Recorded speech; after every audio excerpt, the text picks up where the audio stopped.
안녕하십니까. 약자와 함께하는 인생성형가 정영기입니다. 늙으면 얻는 것, 저절로 얻지는 않지만 늙으면 노력해서 얻는 것이 있습니다. 늙으면 잃는 것이 많다고 생각하는데, 허전하다고 생각하는데 얻는 것도 있으니까 늙는 것을 너무 서러워할 필요는 없습니다.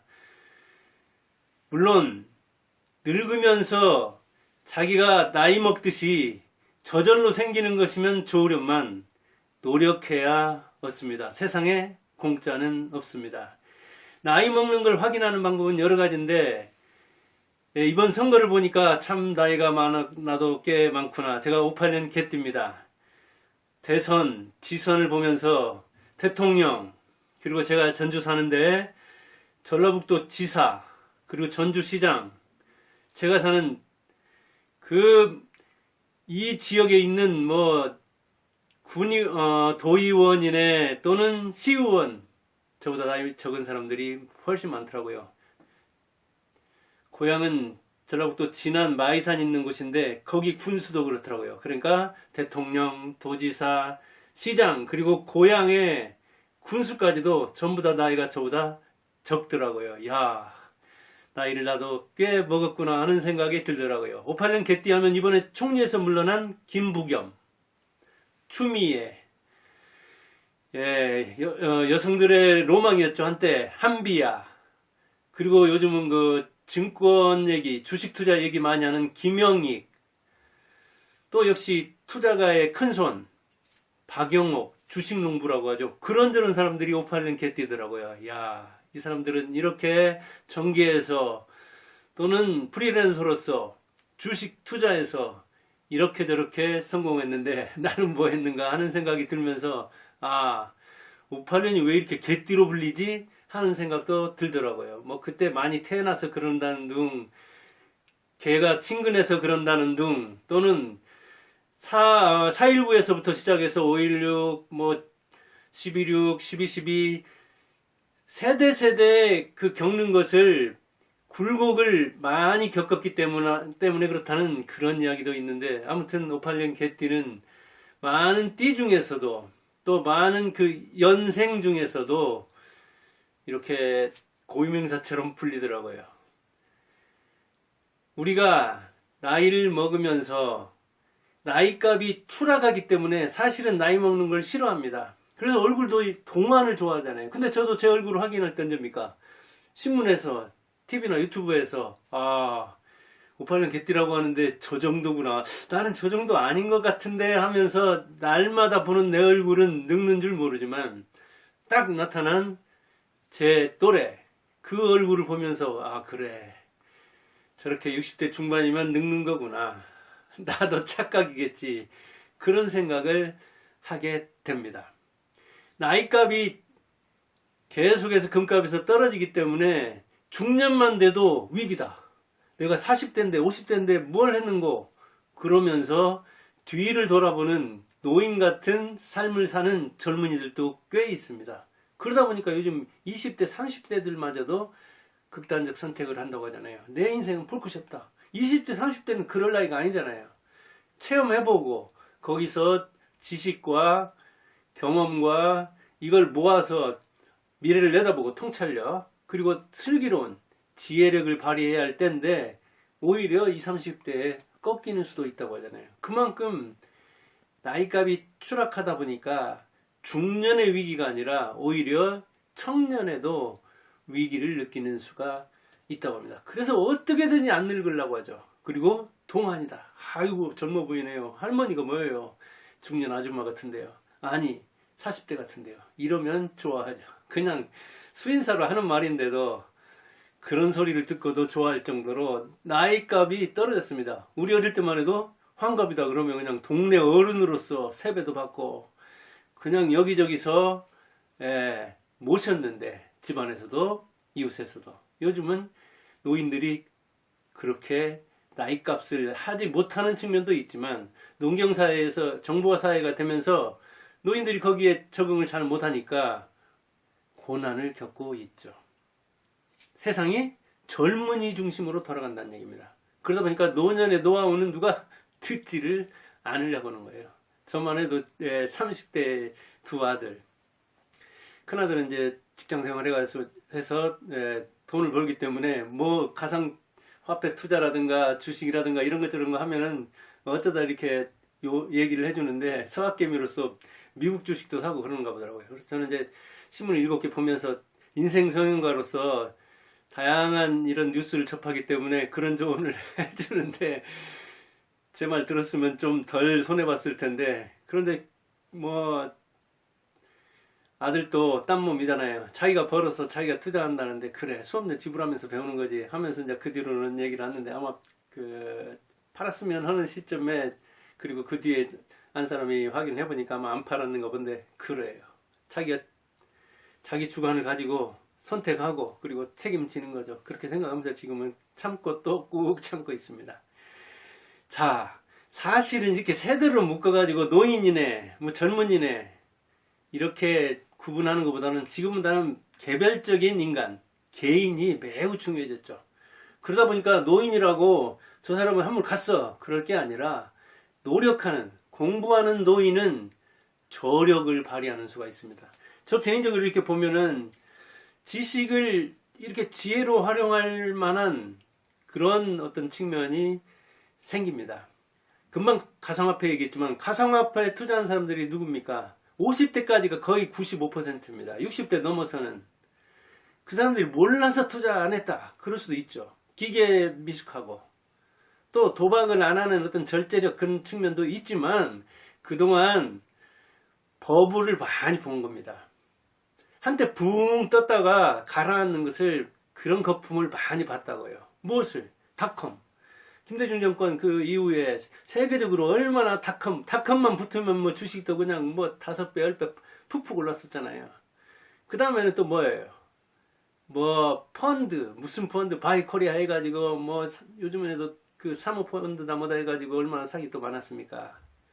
그 밖에 또 무슨 바이어들, 그런 주식.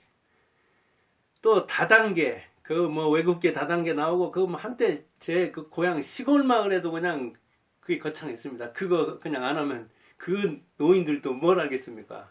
자식들이 와가지고 그런 이야기 하니까 그런 거죠. 그런저런 걸 겪었던 겁니다. 닷컴, 펀드, 바이오, 다단계, 이런 것이 한때 번쩍 했다가 사라지면서, 그러니까 50대까지보다 자산, 사실은 60대들 중에 60대 이상들 중에 자산가들 많습니다. 알부자들은 사실은 50대, 60대 많거든요. 근데 50대 후반부터 60대 그 이후로는 직전에 유행했던 그 가상화폐 같은 거 투자 안 했습니다. 그 사람들 모르니까 그런다 그렇게 얘기할 수 있고, 그런 측면도 물론 있죠. 그렇기는 하지만 젊은이들처럼 그렇게 검증 안 된대. 버핏이 왜 그럽니까? 닷컴 그때 왜 그 위기를 피할 수 있었습니까? 나는 잘 모르니까. 그리고 저거는 도박적 성격이 있으니까 투자 안 했잖아요. 그리고 지금 가상화폐에 대해서는 버핏이 뭐라고 말합니까? 나는 저거 3만 달러가 아니라 3달러가 돼도 3달러 다 준다고 해도 투자 안 한다 그랬잖아요. 그래서 역시 닷컴 때도 피했고 위기를, 그 다음에 이번 가상화폐에도 그 위기를 피하고 세계 최고의 투자가로서 지금 우뚝 서 있잖아요. 몰라서 그럴 수도 있다. 그러기는 하지만 자기는 자기가 이해 못하는 것은 투자하지 않는다는 그 원칙, 그리고 자산은 불리는 것이 중요한 게 아니라 유지를 해가지고 그 유지된 자산이 복리로 계속 늘어나는 게 중요하지, 한 번은 솟았다가 한 번 내려가면 산과 골짜기를 합하면 제로인데 그런 투자를 뭐로 하느냐. 그렇게 하면서 자산 증식을 오히려 이 나이 먹은 사람들은 부동산에 많이 해서, 이 노인 세대에서는 가상화폐로 딴 사람이 20, 30대에 아마 한 3% 정도 된다면, 그 같은 시대에 부동산에 투자한 그 노년 세대들은 아마 30% 이상이 더 수익을 냈을 겁니다. 지금은 이제 또 움직이는 측면이 있지만, 그처럼 위기를 활용하는 능력이 있어서 주식 같은 것도 막 올랐을 때, 이를테면 뭐 그 삼성주자가 주식 같은 것도 최고 많이 20, 30대가 산 거는 9만 원대였다거든요. 근데 그 9만원에서 뭐 9만 7천까지 올랐잖아요. 그런데 거기 올랐다가 지금은 얼마입니까? 6만 원대든가요? 얼마나 손실이 많겠어요, 그러면. 전반적으로는 평균 뭐 2, 30평 그 손실이 있다 하더라도 4, 50 손실 본 사람도 있을 거예요. 물론 그 주식에서 20, 30대들 중에 또 한 3%는 꽤 딴 사람도 있기는 할 겁니다. 가상화폐든 이렇게 주식이든 노인들은 그 수많은 당락을 보면서 부침을 보면서 인생은 세옹지마다 그리고 희비는 엇갈리는 거다. 저렇게 잘 나가는 것 같지만 늘 잘 나가는 건 아니다 하는 그런. 그리고 우리 어머니도 제가 학원 할 때 정말 할 때 한 두어 달의 논술 그 시즌 그 겨울에는 한 20년 안팎 그댄 그 시기에 수천도 벌었거든요. 그러니까 저도 야 이렇게 계속되면 뭐 이거 부자 되는 건 금방이겠구나, 일도 아니겠구나 그런 생각을 가지고 그냥 벙벙 뜨니까 어머니가 그러더라고요. 늘 그렇게 잘 나가는 건 아니다. 그래요. 10년, 20년 지난 뒤에 보니까 맞아요. 늘 그렇게 잘 나가는 게 아니에요. 논술이 잘 나간다 하더라도 외부 여건, 입시가 변한다든가 그렇게 되면 논술 그 반영 비율이 달라진다든가 이런저런 외부 상황에 금방 영향을 받는 거거든요. 그런데 어때요? 젊을 때는 잘 나가면 항상 그렇게 잘 나갈 걸로 생각해서 인생을 거기에 기반해 가지고 계획을 하기 때문에 폭삭 망했을 때 모든 걸 투자해 가지고 위기가 왔을 때 대응을 못하고 또 헐값에 그걸 매도해야 되는 그런 상황도 생기는 거죠. 자, 지식이 이렇게 지혜로 생긴다는 것은 책에서만 배운 게 아니라 현실에서 배웠기 때문에 그런 슬기를 얻을 수 있는 겁니다. 그리고 경험도. 저 정치 세계만 해도 이승만부터 지금까지 봤습니다. 윤석열까지. 제가 너무 어려서 깐난애기 때라 이승만은 모르지만 박정희부터는 알죠. 그 정치의 독재와 민주 그리고 그 탄압 시기 그리고 자유로운 시기 그걸 보아서 이 정치의 흐름에 대해서 투표를 하더라도 뭔가 경험에서 나오는 그런 통찰력을 보려는 측면이죠. 경제적으로만 봐도 그러죠. 저는 도시와 농촌, 시골에서 태어나서 도시로 왔고 두 아들이 서울에서 다니면서 서울 그 나들이를 하면서라도 그 서울의 이를테면 부동산 움직임 그것도 어쩔 수 없이 한 대번 두 아들 때문에 방을 얻고 그래야 하기 때문에 그 사람들 만나보고 그리고 중개사 만나보고 여기저기 돌아다녀보고 아이고 아파트도 한번 얻어볼까 해가지고 아파트 전세도 알아보고 그렇게 저렇게 도농의 차이 빈부의 차이 그리고 학연 이제 그 시골에서 고등학교까지 나오고 대학은 이렇게 전주에서 나오고 그 다음에 지연의 문제 이번 선거에 대해서도 아마 전라도 이상하게 생각하는 사람들 많을 거예요. 그러나 여기 살면서 어느 정도 이해하는 측면은 있어요. 저도 물론 문제가 있다고 생각하고요. 이렇게 도시생활, 농촌생활, 빈자들 보고 학연적으로도 이 지방 사람을 보기도 하지만 저는 초등학교 동창 중에 아니면 시골 그 친구들 또래 중에는 초등학교도 졸업 못한 사람부터 시작해가지고 그런 다양한 사람을 볼 수 있는 거거든요. 이렇게 경제적인 측면도 마찬가지죠. 투자하는 거, 저축하는 거, 그리고 제가 그 공무원도 하다가 학원도 하다가 여러 직업을 돌아다녔잖아요. 그런 데서 오는 측면, 그 다음에 문자를 보는 세대, 그 다음에 TV 보는 세대, 전화도 없어가지고 제가 아마 고등학교 졸업할 때까지 우리 집이 거의 전화 없었던가요? 그리고 초등학교 후반이나 중학교 때쯤에서 전기가 들어왔던가요? 이런 어떤 문화 같은 거, 그 다음에 제가 공부한 조선시대, 그 다음에 구한말, 그리고 지금 미국 문화, 제가 또 장로와 권사 아들로서 시골교회에서 다니면서 이 서양의 기독교 문화, 유대인들의 삶, 이런 것 저런 것을 신앙과 문화와 교육과 그런 혜택을 받아서 이렇게 나이 먹으면서 그걸 경험했기 때문에 좌우 전후를 돌아보면서 뭔가 이렇게 앞을 내다보려고 하는 그런 통찰력이 생기잖아요. 이 개인적인 이야기지만 제가 그렇게 살았다는 이야기입니다. 그러다 보니까 뭔가 욕심을 절제할 수 있고 또 무리하지는 않고 그리고 항상 잘 나가지 않는다는 걸 생각하면서 오늘날 이 위기 속에서 한 걸음이라도 더 바라보는, 내일이라도 바라보는 그런 힘이 생기는 거죠. 이게 노인들의 특징 아닙니까? 그런데 우리는 이렇게 전후좌우를 볼 수 있는 이 노인들의 말을 너무 안 들으려는 측면이 있잖아요. 그러니까 노인들이 이제 뭐 문제점이 있어서 그런 측면도 있지만, 사실은 노인들은 알고 보면 돌아다니는 도서관이다. 돌아다니는 역사다. 돌아다니는 문화다. 그런 차원에서 잘만 활용하면, 밥 한 그릇만 사면 어찌 보면 자기 인생 다 털어놓습니다. 아니, 인정만 해주고 알아주기만 해도, 박수만 쳐줘도 그냥 하루 종일 떠들 수 있는 겁니다. 그런데 그런 걸 활용할 생각을 않고 너무 젊은 사람들이 할 수 있으니까 역시 우리가 하는 건 몰라 하면서 가상화폐 같은 거에 대한 신앙을 가지고 마치 그쪽 세계, 그런데 그게 가상화폐가 한 2만 개 안팎 된다고 하더라고요. 그런데 요즘 계속 나오는 선언 보면 그 중에 몇십 개나 살아남을지 모른다, 이런 선언들이 여기저기서 나오잖아요. 버핏만이 아니라. 그만큼 그런 그 새로운 세계, 드론도 한때 얼마나 시끄러웠습니까? 요란했습니까? 그러나 드론 요즘 우리 할 사람도 이제 과학 선생님이었다 보니까 드론 그쪽이었는데, 요즘은 드론 한때 막 어디 연수도 가고 어디 가서 공부도 한다고 그러더만, 요즘은 역시 한국은 안 된다는, 여러 그 요건 때문에 안 된다는 얘기겠죠. 그렇게 무엇이든지 번쩍 했다가 사라지는 게 많은데, 마치 그게 그냥 세상의 전부인 것처럼 지금도 이 가상화폐를 신앙하듯이 하는 사람도 있는 것 같은데, 그거야 자유죠, 물론. 그리고 그쪽 세계에서 뭔가 얻을 것도 있고, 그리고 블록체인이라는 그런 것은 활용할 때가 있다고 하는 사람도 있죠. 그러나 거기에 너무 몰입하고 도박하듯이 거기에 빠져들어서 지금 이익 본 사람이 있냐고요? 손해 본 사람이 훨씬 많지.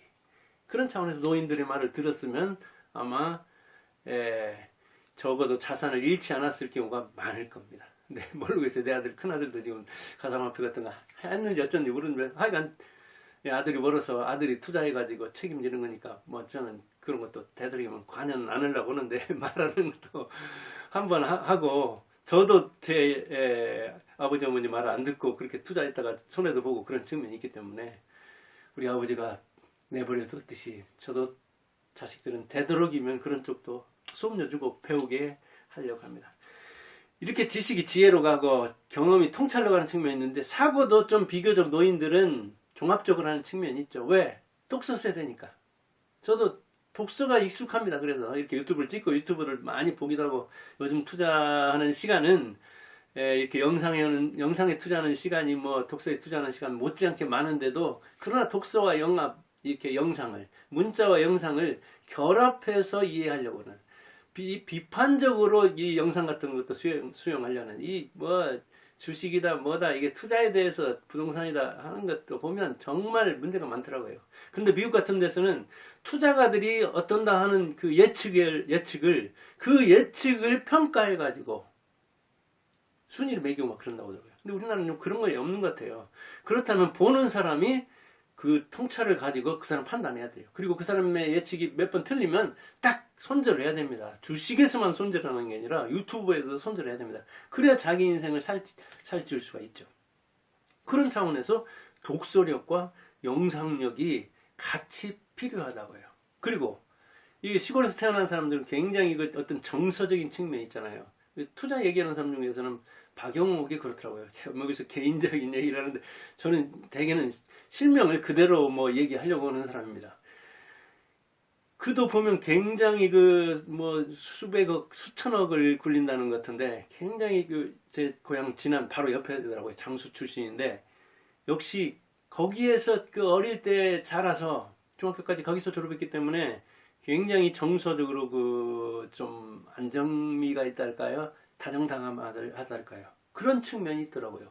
그런 정서도 중요한 겁니다. 사고력 이렇게 하는데. 그래서 도시 생활의 어떤 각박함과 어떤 농촌 생활의 이 자연스러움, 그 자연에서 느끼는 어떤 정서. 그래서 오죽하면 박용 같은 사람은 뒤에 산으로 이렇게 가가지고 어릴 때 뗄나무 하러 산으로 다니고 그랬는데, 그 길로 이렇게 가서 옛날 추억에 젖어보려고 했는데 그 길이 너무 우거져가지고 못 다닌다, 그런 얘기를 하더라고요. 그래요. 저도 시골에서 고등학교까지 다니면서 겨울방학 하면은 중학교 때 고등학교 때 겨울이면 뗄나무로 다녔습니다. 하루에 2짐씩. 오전 한 번, 오후 한 번. 그렇게, 그런데 그 뗄나무를 같이 하더라도, 저는 중학교 다니면서, 고등학교 다니면서 그랬는데, 학교도 못 다니면서 그 뗄나무로 다니는 사람들의 마음은 어땠을까 하는 생각이 요즘 들어요. 그래서 그런 그 다양한 인간상에 대한 이해를 하려고 되도록이면 노력하고, 그래서 제가 이렇게 인생성형이라는 사이트를 운영하는 겁니다. 그런데 노인들이면 똑같지 않아요. 노인도 금값이 있고 돈값이 있죠. 그리고 처음에 얘기했듯이 세대로 묶는 게 아니라 지금은 사실은 개인으로 나눠야 한다는 차원에서 대접받을 노인도 있지만 비난받아야 할 노인도 있습니다. 그러면 노인은 어떻게 해야 되도록이면 자기 인생도 성공할 수 있고 인정받을 수 있느냐? 유연해져야 됩니다. 적응해야 된다고요. 그런 차원에서 이제 물론 그 새로운 매체에 대해서도 적응할 필요가 있고, 그리고 공부해야 됩니다. 계속해서. 지금은 지식의 변화가 엄청나게 빠르기 때문에 평생 학습 시대잖아요. 계속해서 공부하면 노인도 젊은입니다. 공부하지 않으면 젊은이도 늙은입니다. 그리고 권위를 내려놓고 좀 수직사회를 수평사회로 만들어가지고 옆으로 통할 수 있는 소통하는 능력이 있어야 됩니다. 통해야 아프지 않잖아요. 통즉 불통. 통하면 아프지 않고 불통즉 통. 통하지 않으면 아프다. 통하면 안 아프다. 이게 피에서만 그 동의보감에서 이야기하는 허준의 그 인체 음양 오행에서만 그런 게 아니라 사회에서도 그렇죠. 개인적으로도 그렇죠. 집안에서도 그렇죠. 부자간에 통하면, 말이 통하면 가정이 화목해지고 가화만사성. 그러면 만사가 잘 이루어집니다. 나이가 벼슬이 아닙니다. 요즘은 사실은 나이가 숫자에 불과한 것도 아니고 나이가 그냥 밥 먹으면 나이는 쌓이는 겁니다. 때만 되면 돌아오는 기념일 찾아봤자 초라합니다. 떡국만 먹으면 먹는 나이, 그것으로서 뭐 노인석 양보 안 nen다고 뭐라고 하고 다 나이를 먹었는데 무시한다고 그래봤자 자기만 초라해집니다. 지혜와 통찰과 사고는 늘 움직여서 자기가 얻어야 얻어지는 겁니다. 저절로 얻어지는 게 아닙니다. 그래서 오늘 늙으면 얻는 것, 지식이 지혜로 바뀌고 경험이 통찰로 가고 사고력이 이렇게 그 어떤 비판적 판단력, 비판적 수용력이 생긴다고 했는데 그거 저절로 되지 않으니까 나이 먹어도 아주 치열하게 공부해야 됩니다. 오늘은 늙으면 얻는 것, 그것을 생각해 봤습니다. 감사합니다.